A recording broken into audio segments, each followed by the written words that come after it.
দর্শক স্বাগত জানাচ্ছি। সাবেক প্রধানমন্ত্রী শেখ হাসিনার নির্দেশে সব কাজ করেছেন বলে দায় স্বীকার করলেন আওয়ামী লীগ সরকারের সাবেক আইনমন্ত্রী আনিসুল হক। এছাড়াও দায় স্বীকার করেছেন শেখ হাসিনার বেসরকারি খাত বিষয়ক উপদেষ্টা সালমান এফ রহমান এবং সদ্য চাকুরিচ্যুত সেনা কর্মকর্তা জিয়াউল আহসান।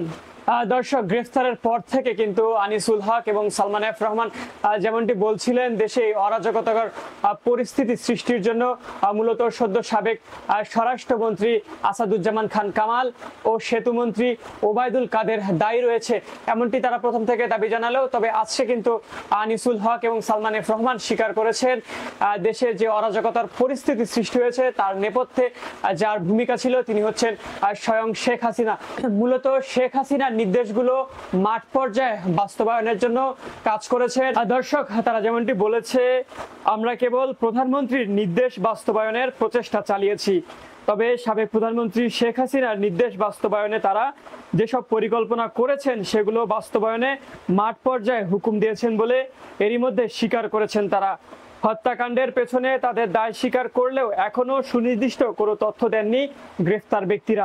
এছাড়াও 2013 সালের 5 মে রাজধানীর শাপলা চত্বরে হেফাজত ইসলামের নেতাকর্মীদের ওপর আক্রমণ ও হত্যাযজ্ঞ চালানো, বিশেষ উদ্দেশ্যে আড়িপাতার যন্ত্র ক্রয়, ভয় দেখিয়ে ক্ষমতা কুক্ষিগত করতে আয়নাঘরের কনসেপ্ট তৈরি এবং বহু মানুষকে গুম খুন করার বিষয়ে তাদের হাত রয়েছে বলে স্বীকার করেছেন।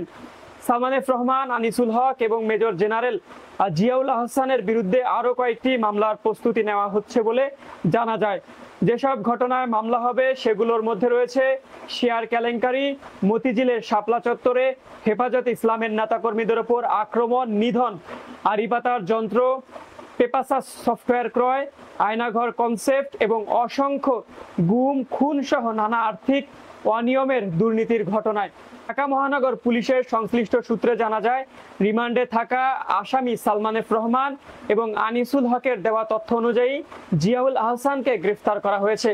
তারা তিনজনই এখন নিউ মার্কেট থানার একটি হত্যা মামলায় ঢাকা মহানগর গোয়েন্দা পুলিশের হেফাজতে রিমান্ডে আছেন। এদিকে যে মামলায় তাদের রিমান্ড নেওয়া হয়েছে সেই মামলার এজাহারের সংশোধন করা হচ্ছে। মামলার বাদী শনিবার সংশোধনী এজাহার থানায় জমা দিয়েছেন, পরে সেটি আদালতে পাঠানো হয় বলে সংশ্লিষ্ট সূত্র জানা গেছে। এছাড়া দর্শক, সূত্র জানায় সালমান এফ রহমান, আনিসুল হক এবং জিয়াউল আহসানকে দুটি টিমের মাধ্যমে জিজ্ঞাসাবাদ করা হচ্ছে। একটি টিমে আছে নিউ মার্কেট থানার ওসির নেতৃত্বে মামলার তদন্ত কর্মকর্তা সহ জুনিয়র পুলিশ কর্মকর্তা, তারা মূলত থানা পুলিশের সদস্য। অপর একটি টিমে আছেন ডিএমপির সদর দপ্তর এবং ডিবির কর্মকর্তারা। এই টিমটি করা হয়েছে মূলত উচ্চ পর্যায়ের কর্মকর্তাদের সমন্বয়। জুনিয়র টিম কেবল মামলার রহস্য উদ্ঘাটনের বিষয়ে জিজ্ঞাসাবাদ করছেন। তারা মামলার এজাহারে বর্ণিত অভিযোগের বাহিরে কোনো বিষয়ে জিজ্ঞাসাবাদ করছেন না। আর সিনিয়র টিমটি জিজ্ঞাসাবাদের ক্ষেত্রে কেবল মামলার বিষয়বস্তুর মধ্যেই সীমাবদ্ধ থাকছেন না, তারা রাষ্ট্রযন্ত্রের বিভিন্ন বিষয়ে জিজ্ঞাসাবাদ করছেন। জিজ্ঞাসাবাদের সময় আসামিরা কি ধরনের অভিব্যক্তি প্রকাশ করেছেন জানতে চাইলে সংশ্লিষ্ট কর্মকর্তারা বলেন, আনিসুল হক বেশিরভাগ সময় হাসছেন। তিনি বলেছেন, প্রধানমন্ত্রী আমাদের যে গাইডলাইন দিতেন আমি সেই গাইডলাইন ফলো করেছি মাত্র। হত্যা মামলায় কেন আমাকে রিমান্ডে এনেছেন? যারা সরাসরি কিলিংয়ে অংশ নিয়েছিল তাদের ধরেন। জিয়াউল হক বলেছেন, আমি তো কোনো ইউনিটের ইনচার্জ ছিলাম না, আমি সরকারের টপ অর্ডারের নির্দেশে কাজ করেছি। তার কাছে তদন্ত সংশ্লিষ্টদের প্রশ্ন ছিল, আপনি তো এনটিএমসির মহাপরিচালক ছিলেন, আড়ি পেতে মানুষের প্রাইভেসি নষ্ট করেছেন, আপনার নির্দেশেই বিরোধী মতের অনেককে আয়নাঘরে নিয়ে নির্যাতন চালানো হয়েছে, গুম খুনের শিকার হয়েছেন অনেকে। তখন বলেন, আমি তো স্বরাষ্ট্র মন্ত্রণালয়ের অধীনে কাজ করেছি, মন্ত্রণালয়ের নির্দেশ বাস্তবায়নের চেষ্টা করেছি। যে আয়নাঘরের কথা বলা হচ্ছে সেখানে আমাকে 8 দিন রাখা হয়েছে, এরপর আমাকে গ্রেফতার দেখানো হয়।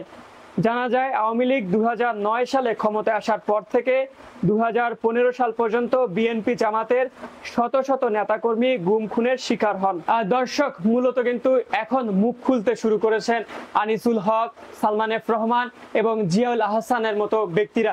তারা যেমনটি বলছে তারা শুধুমাত্র শেখ হাসিনা যে নির্দেশ দিয়েছেন সেটির বাস্তবায়ন করেছেন, তারা সরকারের হুকুম পালন করেছে।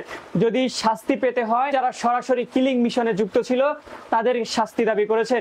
এছাড়াও যেমনটি বলছেন শেখ হাসিনা যেভাবে তাদেরকে পরিচালিত করেছে সেভাবেই তারা পরিচালিত হয়েছে।